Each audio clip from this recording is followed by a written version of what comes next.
Welcome, brothers, to part two of this series that we're doing about the archetype of the queer elder. And this archetype really applies to all people of all orientations and genders. But we're going to speak in these videos specifically to the queer tribe, to us who are men who love men and identify as men who love men. Gay, bisexual, transgendered men who love men. So here we go.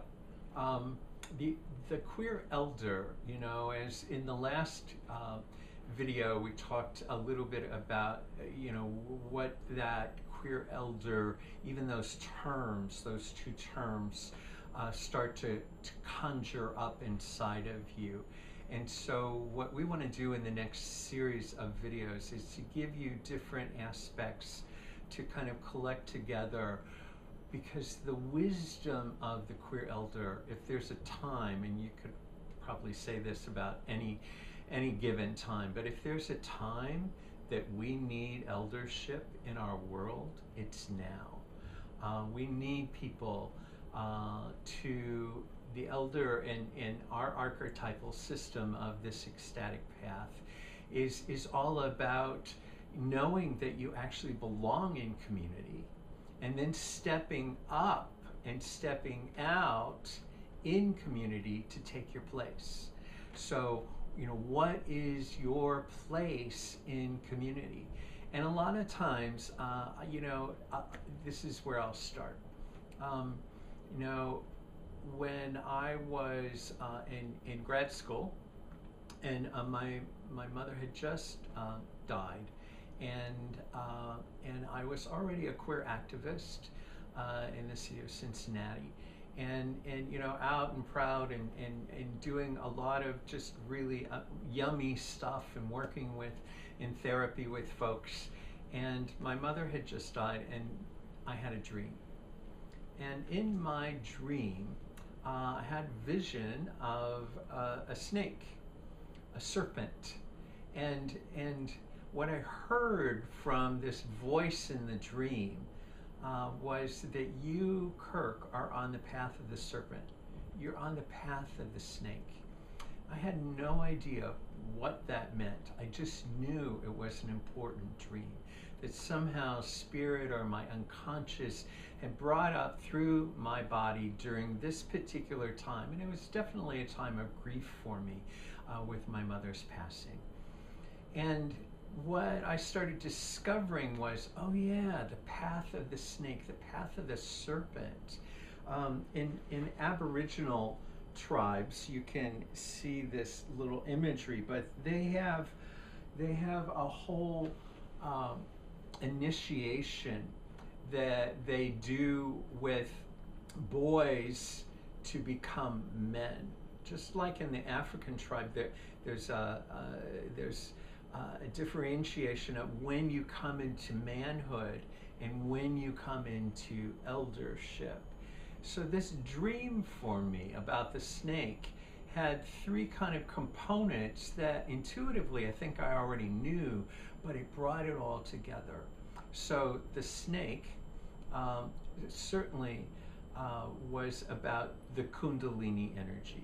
And I was just really waking up to being an erotic healer, to bringing touch and touch therapy to gift men and to channel their energy. So I understood, oh yeah, the Kundalini, the snake uncoiling inside of me. And so the dream was definitely speaking to that.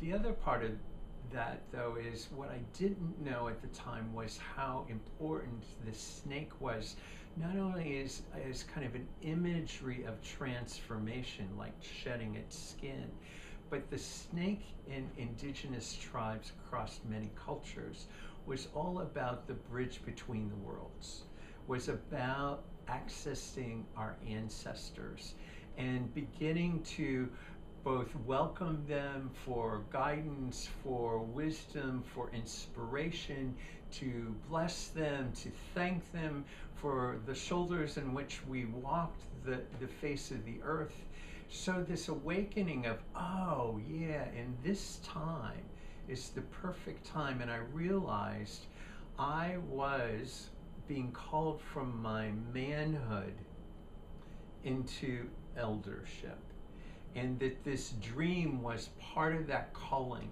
And I was still yet a young man, but I knew that this was calling me to take my place in community.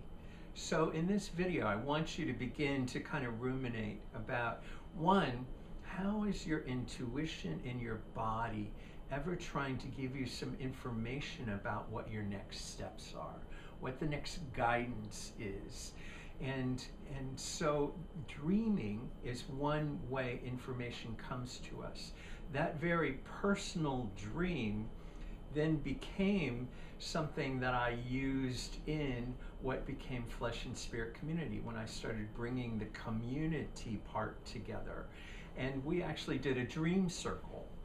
And so we actually for one day did work around dreams and rituals around dreams. We actually slept and snored a lot together, and then woke up the next morning, journaled about the dreams that we had, and then we enacted the dreams with each other. And it was really interesting that, you know, even men who only had little fragments, many times their dreams had in them a common thread that had happened in most of the other men. And in that particular circle, there was the image of a raven that showed up in many of the men's dreams, or birds that showed up in many of the men's dreams. So collectively, our dream time was really kind of like not just the wisdom of one person and getting some guidance, but the wisdom of the community getting guidance for itself. And that coming through in the symbolism, shared symbolism of dreams. So how are you receiving information already that's calling you into your eldership?